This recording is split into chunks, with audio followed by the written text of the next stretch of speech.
Loud speaker पर कार्रवाई, आखिर क्यों हाय तौबा इस पर मची हुई है और क्यों इसमें सेलेक्टिव अप्रोच ढूंढने की कोशिश की जा रही है?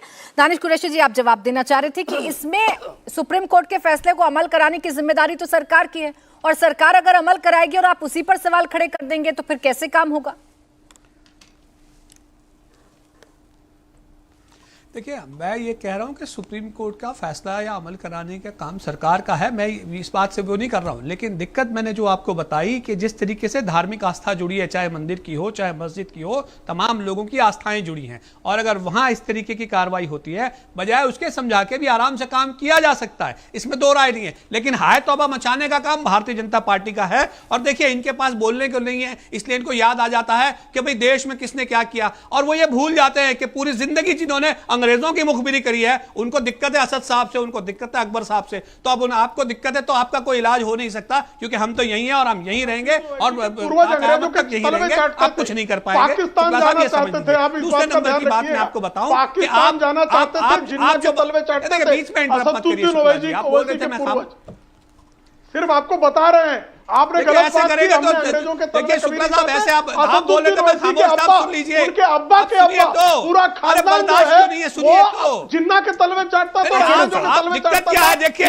मैंने सच्चाई आपके सामने रख दी, ऐतिहासिक तथ्य है, ऐतिहासिक तथ्य है कि जिन्ना की अवैध औलादे जो है आज भी एमआईएम में है। आप भूल जाइए, आप दिन बाकी नहीं बचे, जिन्ना की अवैध औलादे पाकिस्तान के बाबे के बारे में सोचा करती है। जो अगले राज्यों के चुनाव आने वाले हैं वो देखिए, और उसके बाद 24 में जो हाल होने वाला है आपका, आपकी करनी और कथनी के बदौलत। अच्छा, अब एक मिनट रखिए प्रेम शुक्ला जी, लोग आपको दिखाएंगे जो आपने आप जो कारनामे किए हैं देश में, वो आपके सामने आके खड़े रहेंगे। आप याद रखिएगा, लोगों की आस्था से खिलवाड़ करना, चाहे हिंदू समाज की हो। अच्छा, एक मिनट प्रेम शुक्ला जी, एक मिनट रुक जाइए। दानिश कुरैशी जी, दानिश कुरैशी जी, आप बार बार एक बात का जिक्र कर रहे हैं कि सरकार को अमल तो करवाना चाहिए ये फैसला, लेकिन सरकार को तरीका बदल देना चाहिए या सरकार जोर जबरदस्ती ना करे।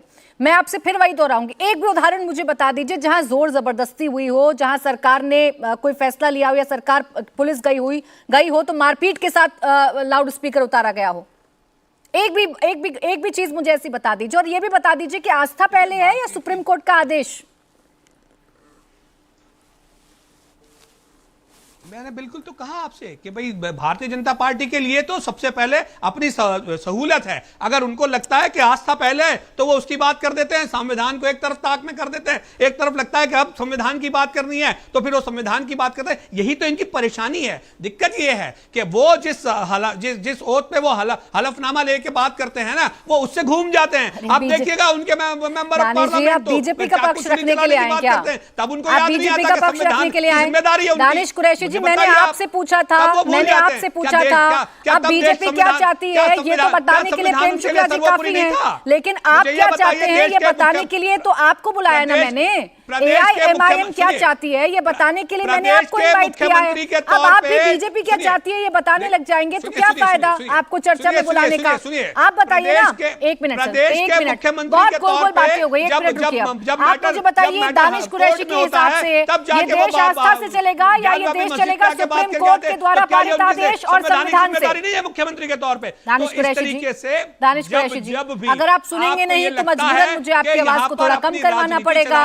अगर आप चाहेंगे कि गोल गोल घुमाकर डिबेट को डिरेल कर देंगे तो ऐसा तो नहीं चल पाएगा।